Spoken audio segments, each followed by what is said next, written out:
does. But you do.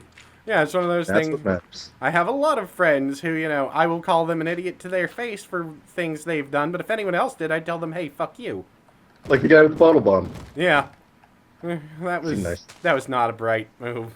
It's one of those things of otherwise he was a very intelligent person.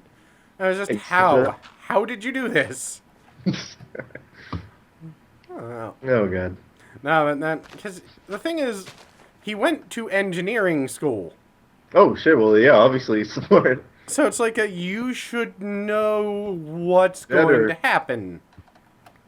What was the compound inside those bottles anyway? That like when they touched each other, they sparked. It's some sort of mixture of a very small amount of gunpowder and other chemicals that, like, I think there's two different types Nitrous of phosphate or rocks. something. Yeah. Something in them that when they rub against each other, they generate just enough heat to set them off. Usually done by hucking one, and, when it hits the ground, it goes off. Huh. I mean, they're just, I'm surprised, well, it's probably only, a thing that's commonly heard of in states where other fireworks are entirely illegal.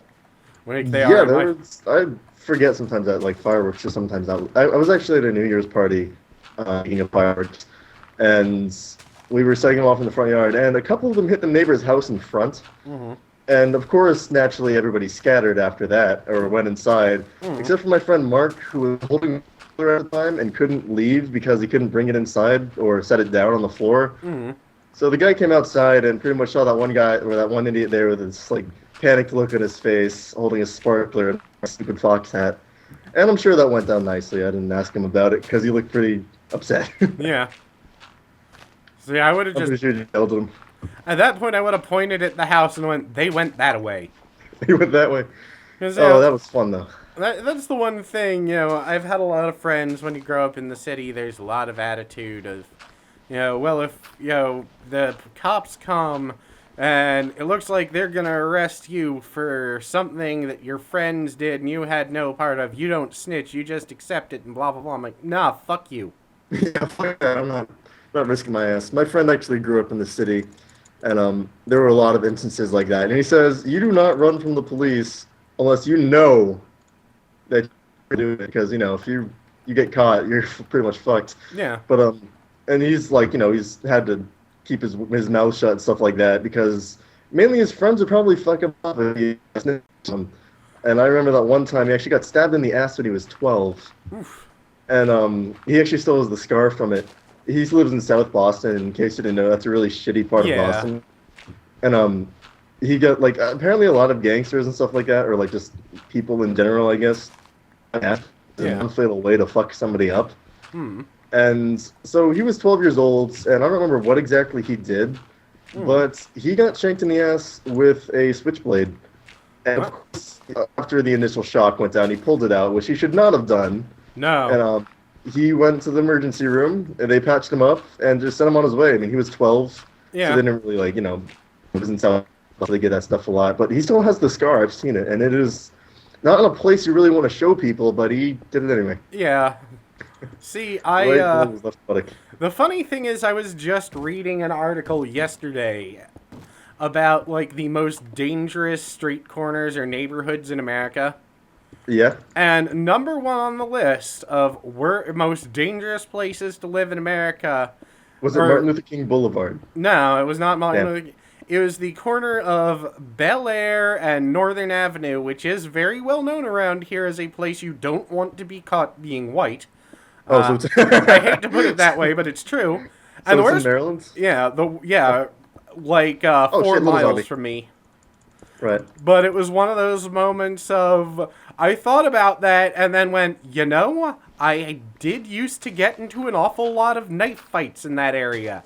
That should have been a sign. Yeah. I'm trying to imagine you in a knife fight. I'm sure it happened just because of the stories you told before. Like what? Like knife fights? Yeah, like people pull knives on me. I mean, I never carried a knife because I don't like fighting, but I would carry a cane or a walking stick with me, and the second anyone pulled a knife, I would hit their hand with the stick, which was usually a hollow metal pipe filled with concrete. So technically, you were like the Asian kung fu master who would like smack people's hands with his walking stick when they did something bad. Yeah, I've broken a lot of people's hands in order to avoid fights. Yeah, I can imagine that would hurt you. Yeah, I mean, like, if I don't have, like, because the best thing to have is a good rattan cane. Because Right. rattan whips like hell, and you can actually avoid hurting a person, like, permanently with that. But they'll just drop whatever they're holding because it literally overrides your nerve endings. So your hand just goes nope and goes numb. You're like some sort of karate master or something. Hey, where did you go? I'm up on the floating island gathering resources up here since it's night. Might That as and well join you. I was thinking that once I have this flattened out a bit, it might also be a good staging area for a rocket ship. Oh god, and that was all right. Yeah, you didn't see that. Problem. Don't look at me. Huh. Oh, and I fell through the earth. But We have achieved orbit. Well, yeah, it was just one of those moments of. Then I realized that the statement, you know what, I used to get in a lot of knife fights there was probably not the best thing to think about, you know? Like, Okay. it's like one of those, that's probably not something a normal person thinks. You know, now that I mentioned it, I did get in a lot of knife fights. I had a lot Yeah, of stuff on me. Yeah. Oh shit, there's a lot of zombies. well, yeah, it was just, yeah, it was just one of those things of because that's the other thing whenever I explain to people that I used to do a lot of martial arts, they're like, "Oh, you must have loved, getting into fights." I'm like, "No, I love avoiding fights." Yeah, it's one of those things that you have either because your parents made you do it, or because it's just something that you'd think you might need later in life. I did it because I wanted to do it, and it was a lot of Oh, yeah. fun, and I got to meet really fucking weird people. Lose a lot of weight doing it too. Yeah, I did actually, and I'd like to start doing it again. I just don't have any space. Yeah. I do, however, still have the punching bag, or a punching bag, that if I had somewhere to put it up, I would. Because it's the type that what you're supposed to do is fill it with gravel or soybeans. Gravel or soybeans, that sounds a little oddly specific. Well, the point is that it's actually denser than dirt. Once you have them there, it's like harder.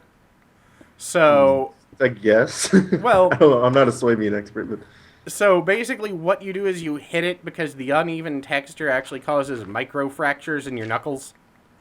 oh yeah, I guess that would make sense. And That's like the same thing with the medicine ball. yeah, You know, it's just like muscles and tearing and stuff like that, and yeah. you're healed. They'll heal back stronger, and I don't know if that's true, but I do It know. is. There was actually a study on it. I believe I remember talking about that in my health science class about they did a study on like kids jumping off of things for fun and like Yeah. kids like to do that and get hurt and stuff like that. Yeah, I used to But do the that. kids who did do it growing up and stuff like that had significantly stronger muscle or bones and muscles than kids who didn't. Yeah, It was like 5 or 6%, but I mean you could still tell. yeah. And they used to make us essentially sit there and beat our shins with metal holes because it would actually make them much stronger. Erect discipline. Yes, and I know that's so many people think that's a horrible stereotype, but I have known enough people that talk exactly like that that I can't think of it as one.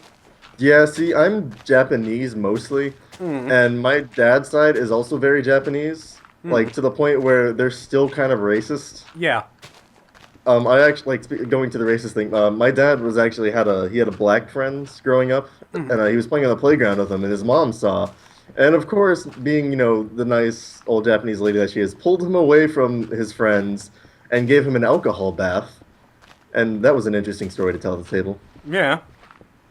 But yeah, and also my dad's sister married a black man, and she wasn't very happy about that. But I think that now that she's like 80 something, she doesn't really give a shit. Yeah. She's kind of stopped caring. I mean, she's nice until you're black. I was reading a great story, article from a woman who was like 3/4 Japanese and like 1/4 Korean. Right. And she was talking about having lived in Japan all her life, the things she has to deal with. And the Right. number one thing was judgmental little old ladies. Oh shit. And, she was like, you'll have like a 90 some odd year old grandmother staring or glaring at you on a bus because your hair is slightly the wrong shade, which means you either are a delinquent or a witch or both. Oh, well, that's nice. Because, like I said, that she looked perfect or completely Japanese, but her hair was slightly the wrong color, which meant that everyone distrusted her instantly. How dare she? It's like my friends and my dad actually. They lived in Japan when they were kids. My friend though lived when he was like really young, like 10 or 12. My dad was in high school. But my friend Sam, he remembers that there were like vans full of people yelling like insults and stuff like that at people who looked non-full Japanese. Like his friend who lived there was half Japanese, half American. Yeah. And he'd get like just verbally assaulted by random people in vans as they drove by, yelling that he was like an inbred or like Yeah. stuff that just was not normal. I was reading a a friend of mine actually went to Japan to become an English teacher at one point. And the thing is, the Japanese are used to, culturally speaking, you are just supposed to sit back and take whatever anyone throws at you verbally. Right. I mean, it's like, so everyone knows he speaks Japanese fluently. That is why he is an English teacher. He is also, blonde-haired, blue-eyed, and about 6'4". Oh God. Good luck with that. And he was just constantly, the people who, he worked with. Oh, wrong button. What the hell button is? I think it's F1. No, F2, F3. F3. No, just the Japanese people he worked with would, talk to him really nicely and be really, polite and so forth when they were talking to his face, then turn around and talk to each other and just start saying shit about him less than 2 feet away. I've actually realized, like, because the school I go to has a lot of exchange students and stuff like that. I've realized, like, I'm not saying this to be mean, but most of them are dicks. In the sense where, like, my friend, he lives in a hall and there's a lot of Chinese exchange students in that one. And he'd say hi to one of them, and then they'd, like, go, like, and they'd say hi back, and then they start saying stuff in Chinese. And his roommate's Chinese from Hong Kong, but he's, like, he's super nice, total nerd, and I love him, he's fun.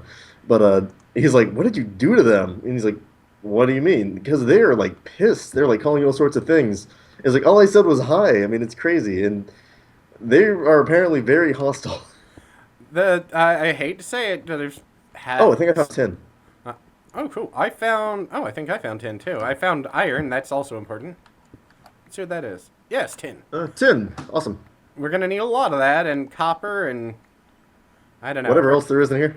Herculaneum. Who knows? Orichalcum. Yes, we need orichalcum and mithril. The ultimate keyblade is upon us. No, but, yeah, but it was just weird because he would turn around to them and go like, I speak Japanese. And then they would look surprised that he had said anything. Because, yeah, he was... Geez. But, yeah, but I've known a lot of Chinese people, and I think it has to do with the fact that a lot of the country is not in that great shape when it comes to, a lot of things. And they're just hostile because they're so used to basically fighting for basic things to survive. And see, in my school, it's the opposite of that, because most of the Chinese students, if they're there, it usually means that their family's really wealthy, or at least that's what his Chinese exchange, or his roommate said. And a lot of them are actually really stuck up and dick-like, mainly because, they're wealthy kids. And a lot of them actually just, like, drink alcohol and smoke dope pretty much in their room 24/7. Yeah. Especially because Adams Hall, the one that they live in, is like way out in like the middle of the woods for no real reason, so nobody really goes out there. Well, what else are you gonna do then? I mean, it sounds like a perfect just sit out there. Like, yeah, I know it's like the perfect position, and I guess nobody's really caught on, but yeah, over there's like a lot of shit happening. In fact, sorry, quick story. Last year, before I actually attended the school, they had an incident where like some gang beat up this kid because they thought that he stole his Air Jordans, and they had to expel like 12 different people because they caught them. And the way that they caught them was that they put the video of them beating this kid up on YouTube, and somebody found it. Yeah, and then somebody found it, and then needless to say, they were gone. I went up to make torches. And it was the most stereotypical thing too. I mean, it was like, I don't think like think things like that actually happens. Oh, I could tell you that they do. Growing up where I grew up, that's one of those things of. Well, I always had I was poor as dirt, so I had the shitty shoes. Right. Um, Kind of puts but it here. but that was one of those things of, yeah, it happened. I mean,